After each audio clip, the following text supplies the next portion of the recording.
અને ત્યાં આગળ અમારું પોલીસ જોડે ઘર્ષણ થયું અને મેડમ મને એવી જગ્યાએ વાગ્યું કે હું કહી શકું એમ નથી.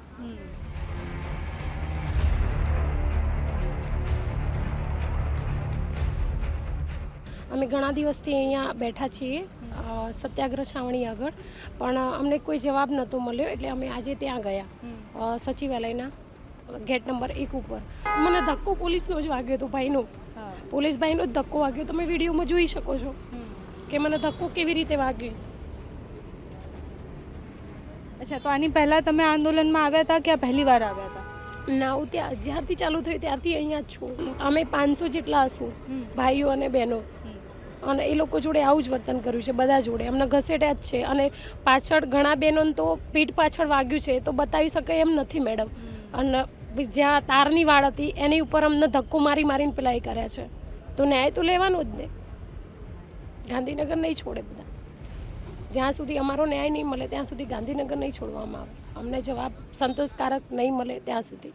ગાંધીનગરમાં અત્યારે બે અલગ અલગ આંદોલન ચાલી રહ્યા છે. એક આરોગ્ય વિભાગના કર્મચારીઓ હડતાલ પર છે અને બીજું ખેલ સહાયકના જેટલા શિક્ષકો છે, બધા જ ખેલ સહાયકના શિક્ષકો છેલ્લા કેટલાય સમયથી ગાંધીનગર આવે છે. આજે એવા દ્રશ્ય સામે આવ્યા કે જેમાં ખેલ સહાયકો ગાંધીનગરમાં આંદોલન કરવા આવ્યા, એ લોકોની પોલીસ સાથે ઘર્ષણ થયું અને પછી એ લોકોના ઘર્ષણમાંથી જે દ્રશ્ય આવે એ ખૂબ ભયાનક હતા. એક બેન છે, ખેલ સહાયક છે, શિક્ષક છે, જેને આપણે એવું કહીએ કે આપણા દેશનું ભવિષ્ય ઘડશે, જે ગુરુ છે, એના રસ્તા પર ઢસડવામાં આવે. એમની હાલત એટલી ખરાબ છે, એમને ખૂબ ખરાબ રીતના ઈજા થઈ છે.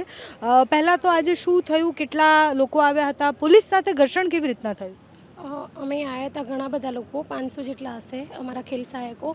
અમે ઘણા દિવસથી અહીંયા બેઠા છીએ સત્યાગ્રહ છાવણી આગળ, પણ અમને કોઈ જવાબ નહોતો મળ્યો એટલે અમે આજે ત્યાં ગયા સચિવાલયના ગેટ નંબર 1 ઉપર.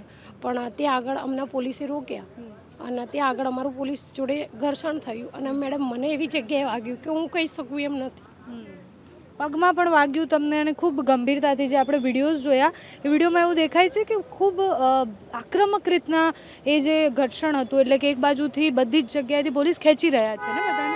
મને ધક્કો પોલીસનો જ વાગ્યો હતો, ભાઈનો, પોલીસ ભાઈનો જ ધક્કો વાગ્યો. તમે વિડીયોમાં જોઈ શકો છો કે મને ધક્કો કેવી રીતે વાગ્યો.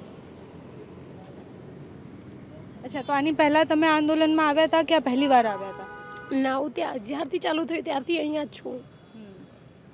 જ્યારે ઘર પરિવારને મૂકી અને એક સ્ત્રી બહાર નીકળે છે, એવું વિચારે છે કે એને કંઈક કરવું છે, કંઈક બનવું છે. પોલીસના ધક્કા ખાવા માટે અમે આવી ડિગ્રી લીધી છે.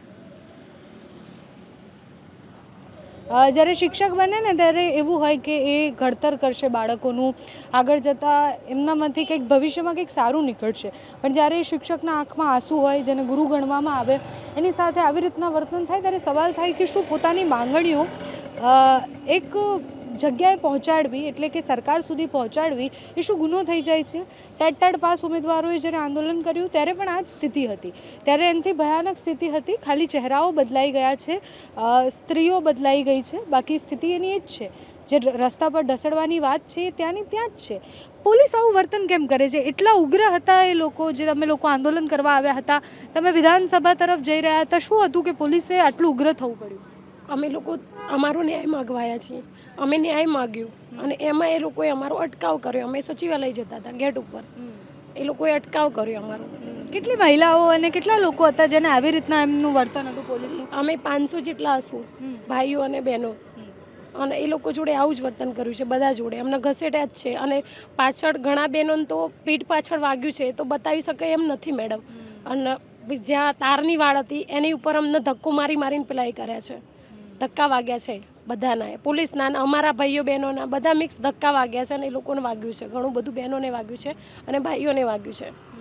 જ્યારે મહિલા સાથે આવું થાય તો એને બીજી વાર ક્યારે એવી ઈચ્છા થાય ખરી કે હું આંદોલનમાં જાઉં કે પછી પોતાની માંગણી રજૂ કરું? પરિવાર તો એવું કહે ને કે આપણે નથી જોતી નોકરી, ચાલશે.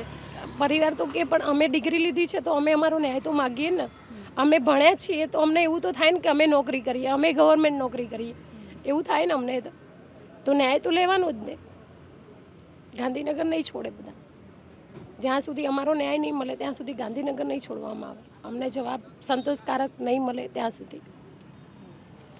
એક સ્ત્રી છે, જે સ્ત્રી એવું કહી રહી છે કે ન્યાય નહીં મળે ત્યાં સુધી અમે લડવાના છીએ. આંખમાં આંસુ છે અને એવું કહી રહ્યા છે કે મને એવી જગ્યાએ વાગ્યું છે કે જેનું હું વર્ણન પણ નથી કરી શકતી. આટલી બર્બરતા, આટલી ક્રૂરતા અને આ બધું કેમ? માંગ તો ખાલી એટલી જ છે કે કાયમી ભરતી કરી દો, જો નથી કરવું તો વાત કરી દો. વાત કરવાથી બધી જ વાતની સોલ્યુશન આવી શકે, બધી જ વસ્તુઓ છે એનું સોલ્યુશન એક જ છે કે તમે સંવાદ કરો. પણ મોટા ભાગે સરકાર અને આ ઉમેદવારો કે પછી વિદ્યાર્થીઓ જ્યારે ગાંધીનગરમાં આવે તો એ સંવાદનો અવકાશ જ નથી રહેતો. એ બધા લોકો સાથે એ જ વર્તન કરવામાં આવે છે જે દરેક વખતે થાય છે.